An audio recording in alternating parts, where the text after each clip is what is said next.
morning, everybody. My name's Andrew Ittleman. I'm an attorney from Miami. I'm going to be moderating this panel. We had a change of moderator at the last minute. Some of you may have seen me yesterday discussing the Mount Gox debacle, and we learned that there's a new verb called goxing, which I found to be fascinating. So based on that discussion, we felt that it was best for me to moderate this and allow Carol Van Cleef, who wasn't able to be here yesterday, to speak about some of the issues that I otherwise would have spoken about. Ms. Van Cleef is a pretty well-known attorney with the Manat law firm in Washington, D.C. She focuses her practice on the comprehensive representation of financial institutions, including money services businesses and banks and now digital currency providers and exchangers. She is a very intelligent woman, and I'm looking forward to hearing what she has to say. I didn't mean to flatter you. It's the truth. Next on the panel is Jason Tyra. I will say this: if you Google Bitcoin CPA, Jason will be the first person you find. And lately he's been focusing his practice, his CPA practice that is, helping Bitcoin providers understand what some of the taxation ramifications are of the businesses that they're engaged in. Jay Postma is to Jason's right. Jay Postma is with MSB Compliance Inc. in Atlanta, and he focuses his practice on helping money services businesses and digital currency providers and exchanges understand what the anti-money laundering ramifications are of their businesses. And I have worked with Jay on quite a few matters, and Jay has helped a number of my clients build and implement anti-money laundering programs, and he has done an extremely effective job for my clients with his work. Are we good? Okay.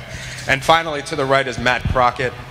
Matt's a Texas-based attorney, focuses his practice on some of the Texas state regulatory issues associated with Bitcoin providers and exchangers and other money services businesses. He also does a fair amount of work in the securities and commodities fields, and from what I understand, does a very effective job of it. So we've got about 20 minutes or 15 minutes now that I've been jabbering on about who everybody is, to speak at a pretty high level about what some of the regulatory issues are associated with Bitcoin. The 20 minutes after that, we're going to leave for questions. I'm assuming there are going to be many questions, and we encourage you to ask them, no matter how directed they are or how general they are. Whatever you want to ask is fair game, and we'll do our best to answer the questions. So I'm going to move from the left to the right, and I'll have Carol start on what she perceives to be some of the high-level federal issues associated with Bitcoin, not just Bitcoin itself, but the way that it's used. And she may also go into some case studies or some issues that have been coming out now that the press has been picking up more and more on Bitcoin. So why don't you take us away? Okay. If it's not, use this. Thank you. Well, it's very nice to be here today once I was able to find the facility. I have a question for you to start with, looking at the audience. How many of you are into Bitcoin just for your own use? How many of you just are either mining or just buying and selling for use of Bitcoin in your own personal transactions, as opposed to being a miner as a business, or being an exchanger, or being both? So hands are going up. You're doing exchanging, mining, and others. Okay. I wanted to get a sense, because looking at the crowd, I've been on the circuit now for a while in the Bitcoin area, and a lot of new faces, quite honestly, here. Because when we start, it's a little bit confusing looking at the federal situation. A lot of people think there are no federal laws that apply. or at least that's where we were about a year ago. And then suddenly FinCEN came out with an order, Financial Crimes Enforcement Network, and said, oh, if you are engaged in the business of mining or being an administrator or an exchanger in virtual currencies, and they decided to use the term virtual currency, that you're going to be subject to the same kinds of laws and regulations that other types of financial institutions are subject to in the area of anti-money laundering, and specifically the Bank Secrecy Act. And I know Jay's going to go into that in much more detail, but I just want to give you an overview of what's out there. So the first thing is, are you subject to the Bank Secrecy Act?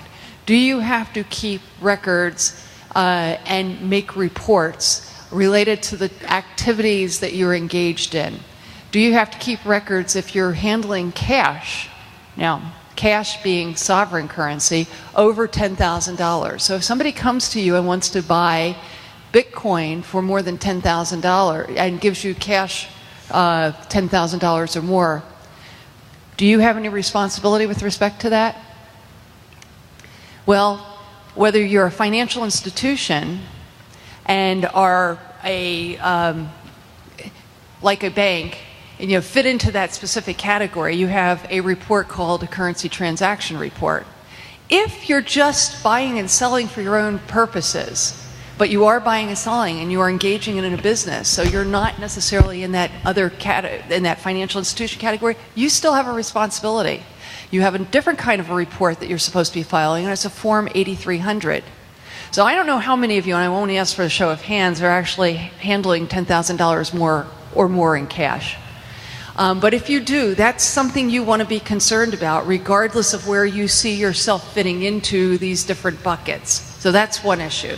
Second issue is if you are a financial institution and you fit under that category and you have to register as a money service business, that's a requirement to register, that you're also going to have to make reports to the government, in particular suspicious activity.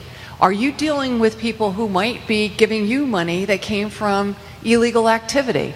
So if someone handed you some funds and said, I just got this from a drug deal, or maybe fencing some items and I want to buy Bitcoin now, if you fit into that bucket as a financial institution, you have to report that action to the government as well with the suspicious activity report. As I said, I'm giving this a very simplified sort of form here because we can go into many levels of detail.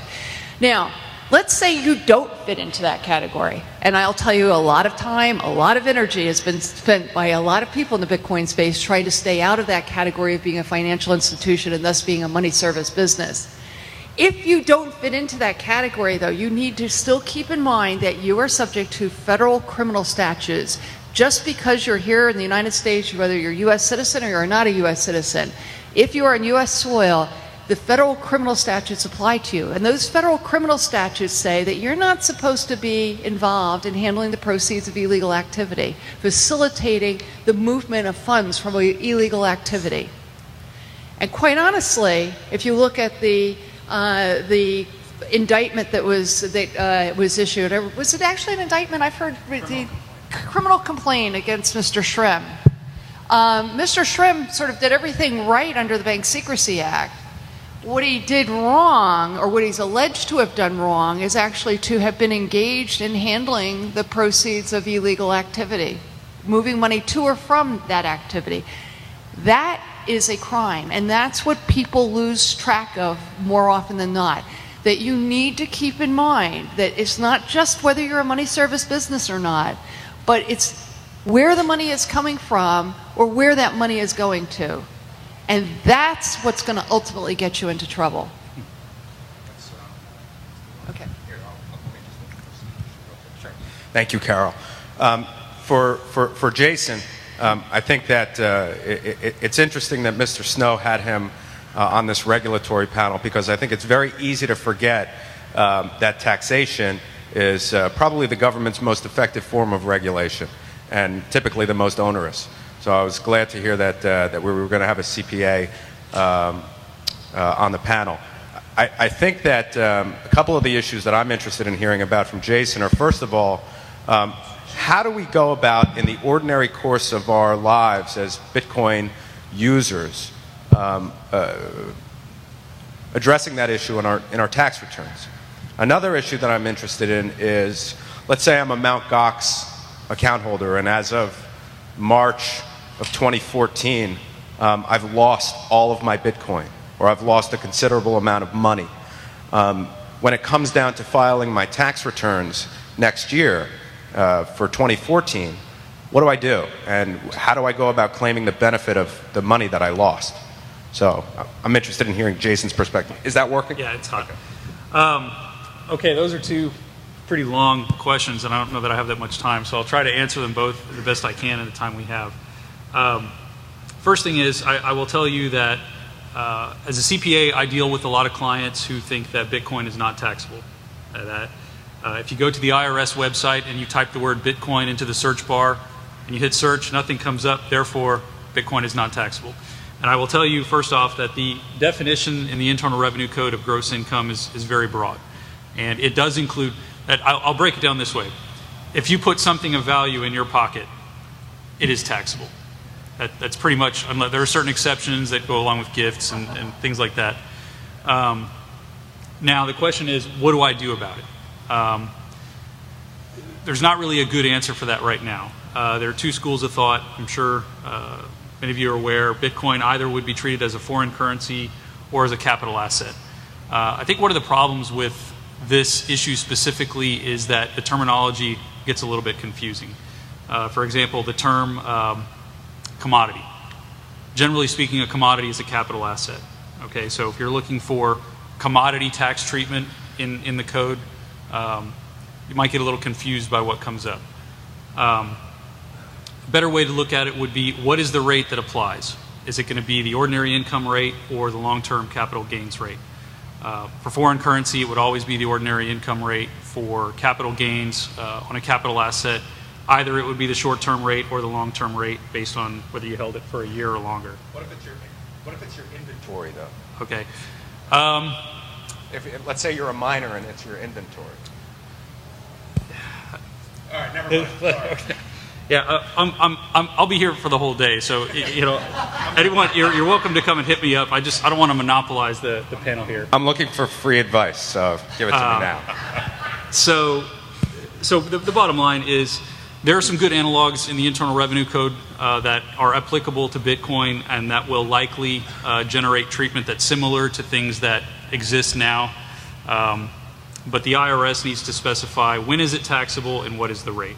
So speaking to your mining question, when is it taxable? Is it taxable when it's mined, or is it taxable when it's converted? So that's really what that comes down to. Now, with regard to Mt. Gox, first thing is you won't be able to raise your hand if you actually lost money at Gox, if you're willing to admit it. I know it's bitter. Okay, so no one really knows yet what went down at Mt. Gox. I think I have a theory. Probably everyone who lost money there has a theory.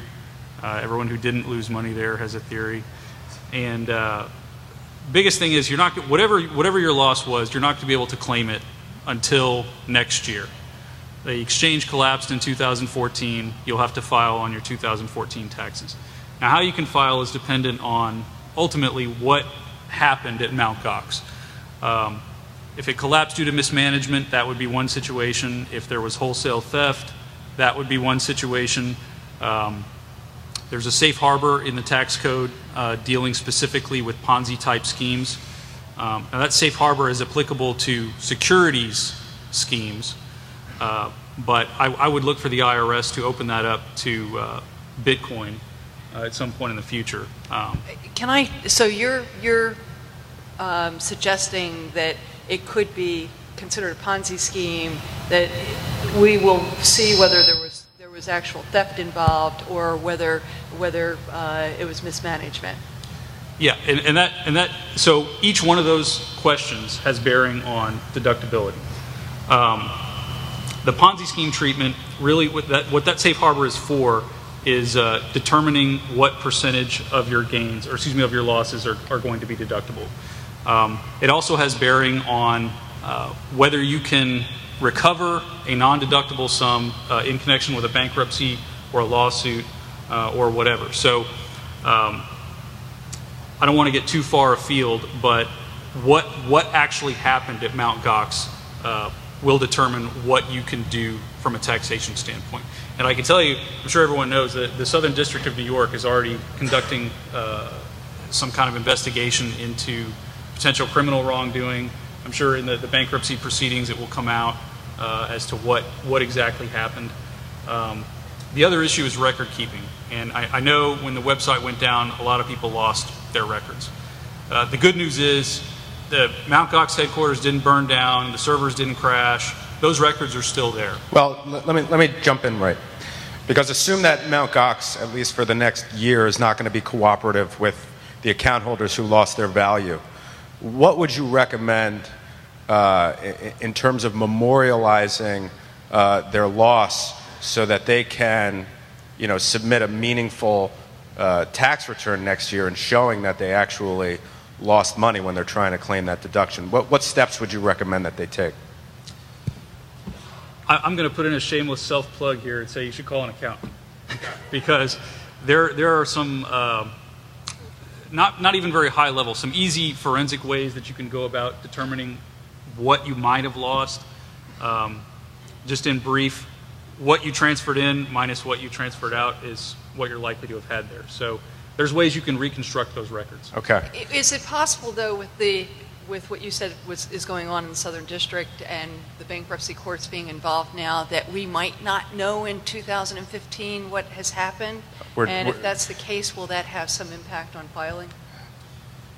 Yeah, it'll definitely have impact. I can assure you that there's not going to be any clarity on what happened, at least in the U.S., for quite some time. I would expect that, we were discussing earlier, Mt. Gox will likely seek bankruptcy protection, Chapter 15 bankruptcy protection in the U.S. There's going to be litigation over whether they qualify. Whether they qualify may shed some light on whether they were operating as a securities broker or commodities broker or an exchange. And that may shed some light on it, but even that could take at least a year to litigate. So as a taxpayer, then, I'm going to be in a position that I may not know by next year what I need to do in terms of claim. But you could still claim the deduction, though, with the best information you have. Whether they give it back to you is another story, right? No, not necessarily. Yeah. I'm going to have to defer to the attorneys on this, but if the bankruptcy has not been discharged, there's no way for you to prove what, if anything, you actually lost. Okay. I mean...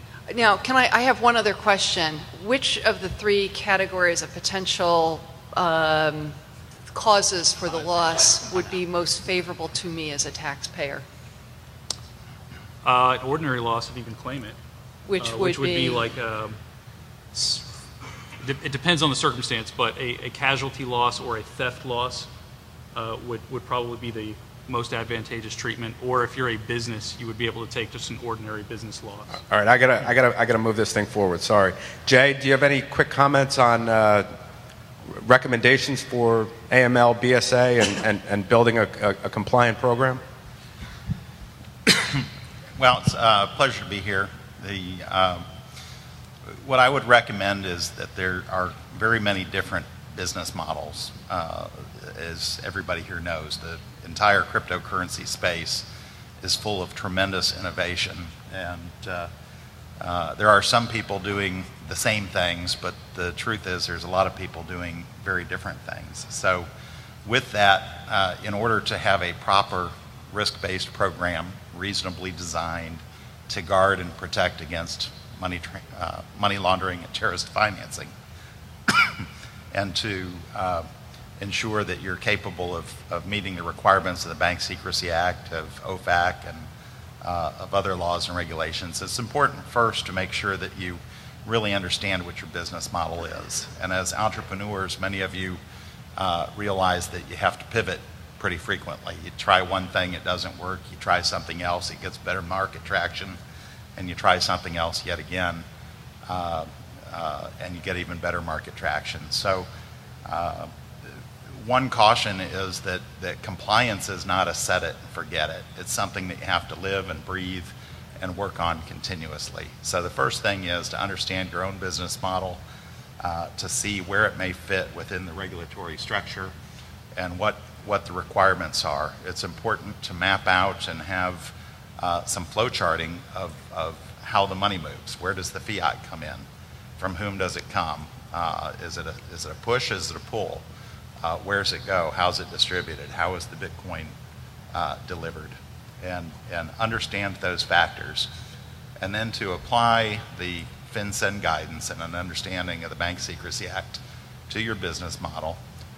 Then you also need to look at the states in which you're operating to see whether perhaps money transmittal or other laws and requirements apply to your particular business model. And then with those things, you can develop a risk assessment. The risk assessment first on a BSA AML compliance basis, also covering OFAC, the Office of Foreign Asset Control requires that all of us not do business with people who are essentially enemies of the state.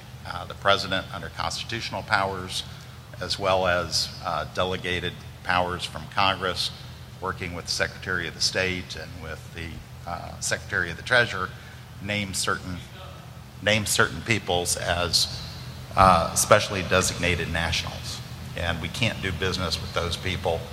And so it's important to know your customer, to know who you're dealing with, to make sure they're not on the SDN list, and that type of thing.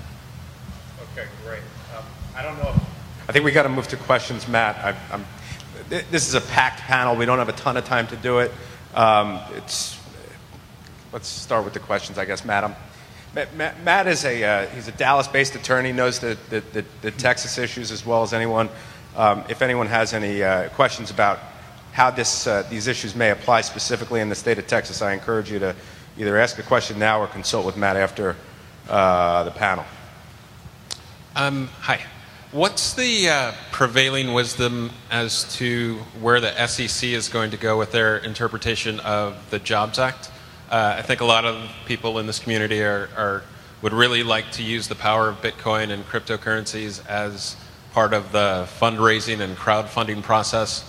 And I feel like we're in this sort of limbo period where we're waiting for these new guidelines to come out, yet the world obviously isn't stopping, so people need to keep moving. So if anyone could shed any light or guidance or information on that, that would be great. Matt, you want to take that?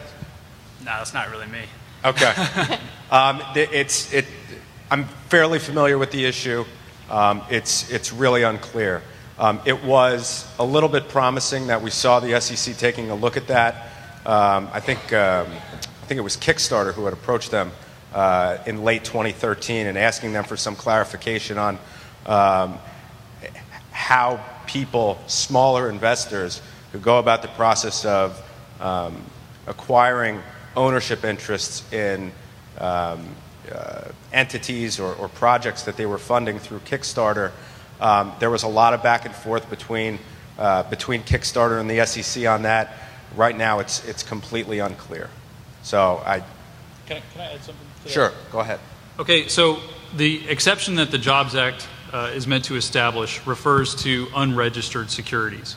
And I would direct you to the rules already established for offering securities on an unregistered basis, because most Bitcoin startups are not raising $50 million or $100 million. We're talking like $1 million, $5 million, $10 million.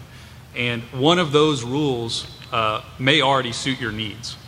It may not be as easy as what the Jobs Act was meant to do, and you won't be able to do it over the internet, but you may find that you can still proceed unregistered under one of the existing rules. I'll add to that just briefly if I can. One thing to note is if you're creating a DAO, be careful about the coins that you're creating as part of the DAO being classified as a security rather than a commodity.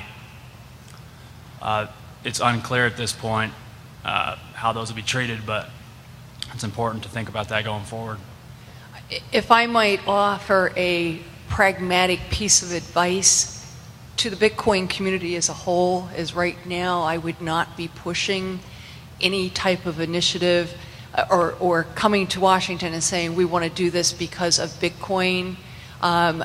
It's very interesting. I just joined a new law firm, and I'm a little bit of an oddity in the law firm communities because I speak Bitcoin. And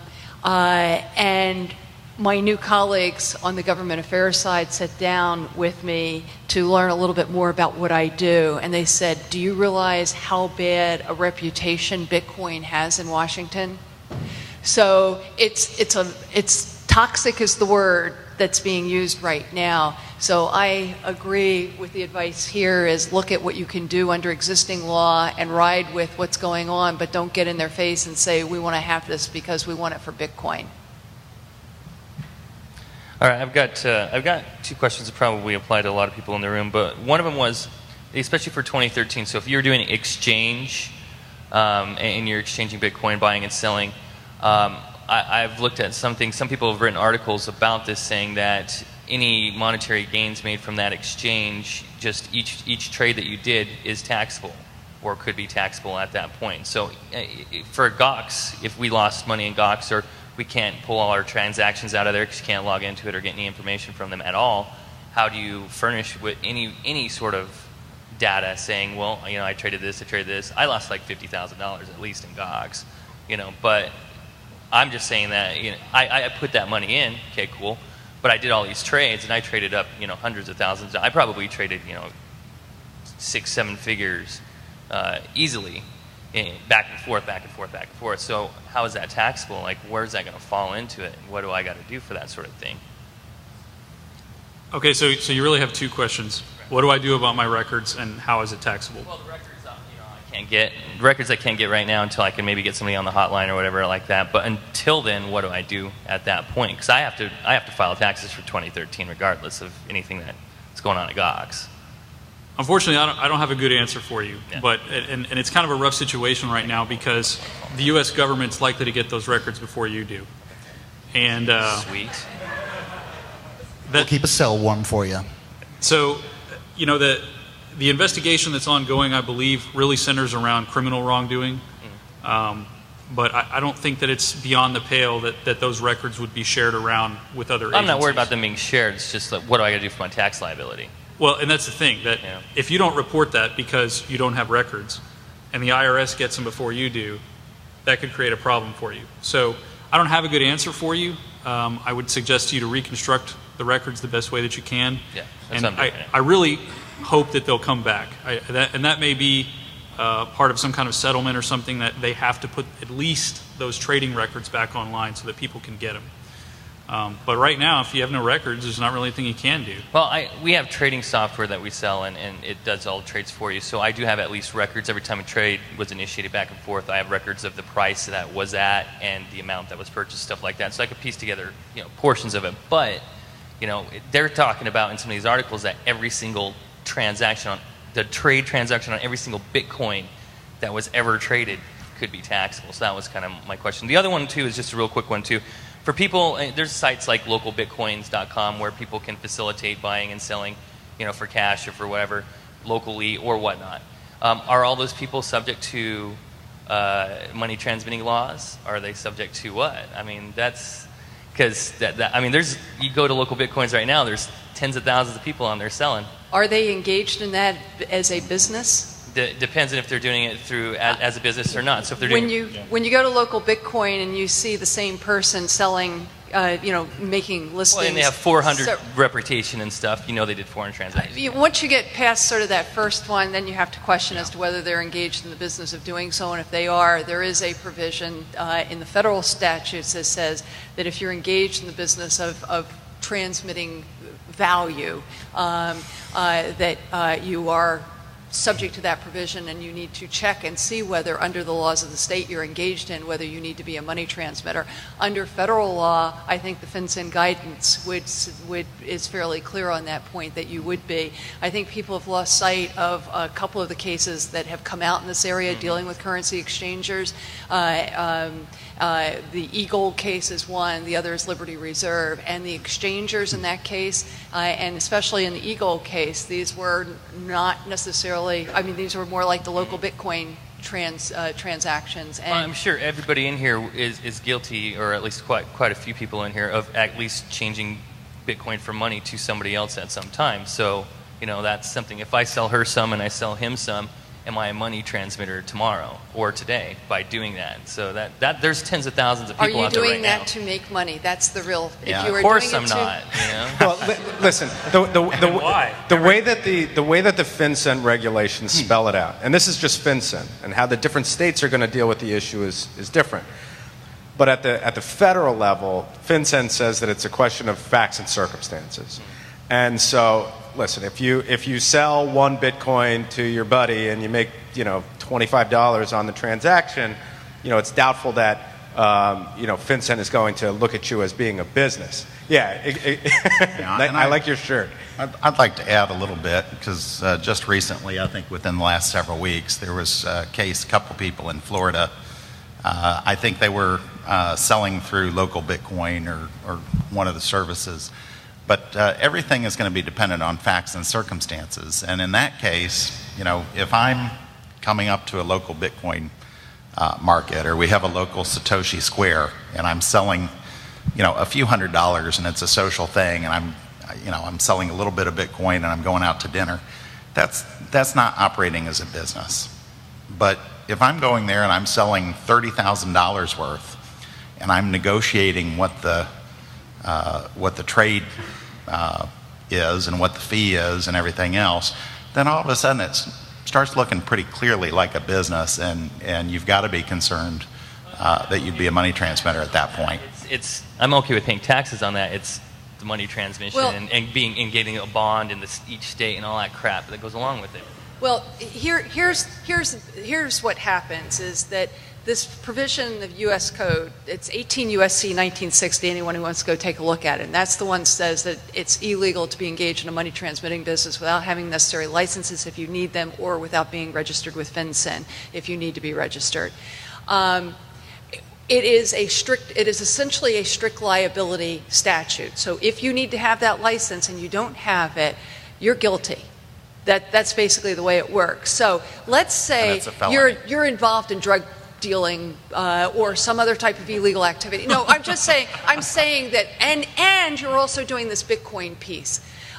What they will do is they will come in and they will use that provision it's a much easier provision to prove it, so it's simple. They've done this in the terrorist financing cases. They did that with Charlie Shrimp. Instead of proving terrorism and having to go through, or terrorist financing, go through a whole, big structure, of a case, putting it together, they come in and say, oh, you're engaging in illegal money transmission. You don't have a license. Boom, we've got you. And we can put you in jail for enough time to get you off the street. We've got a lot of questions, so let's try to move on. Sorry. Hi, first question is about ATMs. So I'm sure you guys have a lot to say about it. Let me just give you the hypothetical so the whole room is on board.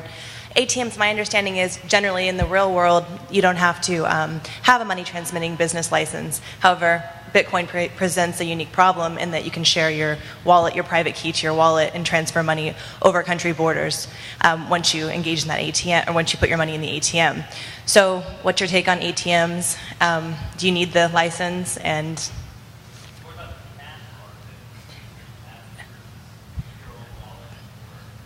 here's the issue with ATMs, in short, is that ATMs were originally used them with banking transactions, so they all fell under the banking laws. You have to look at what that ATM is actually doing. You have to do a functional analysis of its activities, and depending upon that functional analysis, it may be engaged in money transmitting, it may be involved in currency exchange, and then you may in fact come under a money transmitting licensing statute. There are also many of the states have separate ATM laws that you should be familiar with and how that may interact, and you have to keep in mind that there are some local jurisdictions. In Westchester County in New York, for example, has its own ATM law. So there's a number of different things that one has to look at. So if you're thinking about setting up an ATM, it's not as simple as putting it on the street corner and plugging it in. Land of the free. one more just quick question. As Michael mentioned, we have a program that's a Bitcoin trading bot where people can go in and set their own settings and trade amongst exchanges. We understand the risk there with having their money in the third-party exchange, Gawk's example. But as far as that software from an SEC perspective or helping people trade, facilitating a software where people can make their own trades in this bot, can I get your guys' thoughts on something like that? I'd say it's a functional analysis, and if it is something that, this is again where we have to think about what we're doing with the Bitcoin. Are we using it as an asset, trading it as a commodity, or are we using it as a medium of exchange? And if it is being traded more like an asset, you do need to be concerned and take a look at what the implications of the federal securities laws and state securities laws may be on the transaction. Morning, Justin Northcutt with Austin Global Exchange. Carol, you mentioned Charlie Shrem, and you made a comment that he did the BSA stuff right. What he allegedly did wrong was being involved in illegal transactions.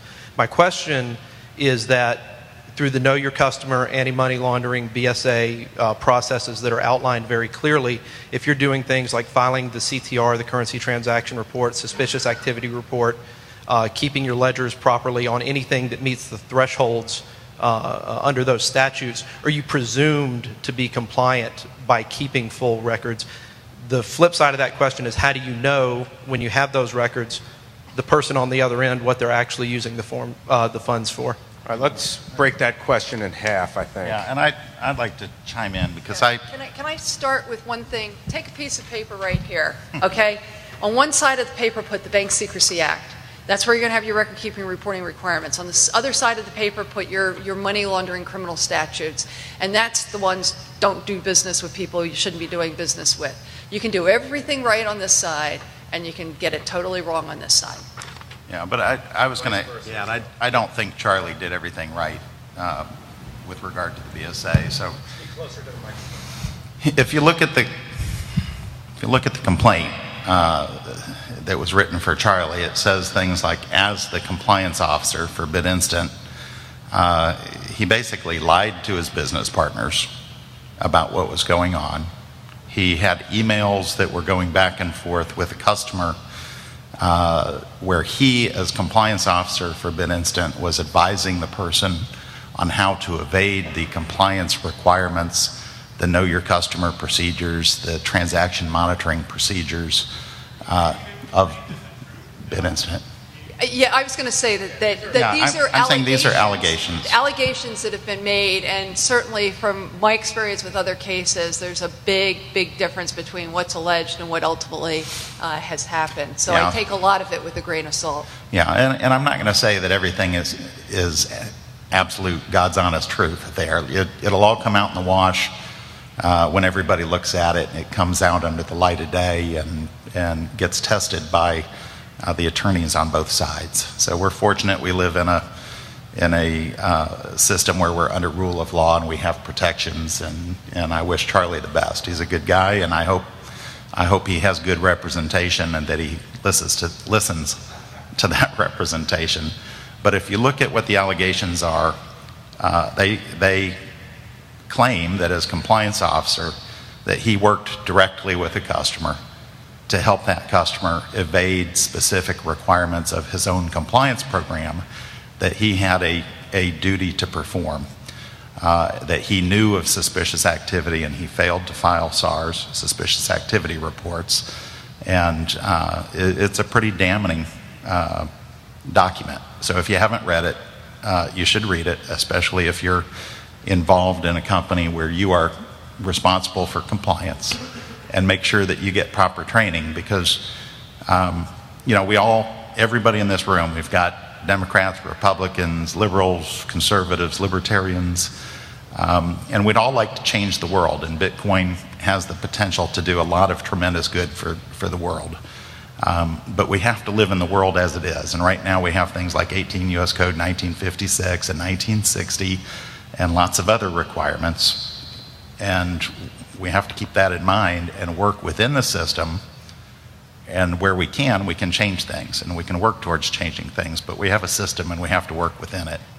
And what you want to be careful about in going to your question of knowing your customer and so on, is that there is some element of know your customer required by the Bank Secrecy Act, strict law, but then there's this broader aspect of keeping yourself out of that other side of the page, the criminal side, and that's where you're not under the criminal provisions, you're not only guilty for actually facilitating the transaction yourself, but aiding and abetting that transaction. And also being willfully blind. And what that means is that if you had asked a question and would have gotten the answer, that you would have known, or you would have had enough information to form it. But the key is, did you ask that question? So if you're getting funds coming in from someone and doing a Bitcoin exchange for it, and you don't ask where those funds are coming from, that puts you in jeopardy as much as actually having knowledge of it. All right, so that's it. Anybody with any questions, just I guess we'll all be here all day. Thank you.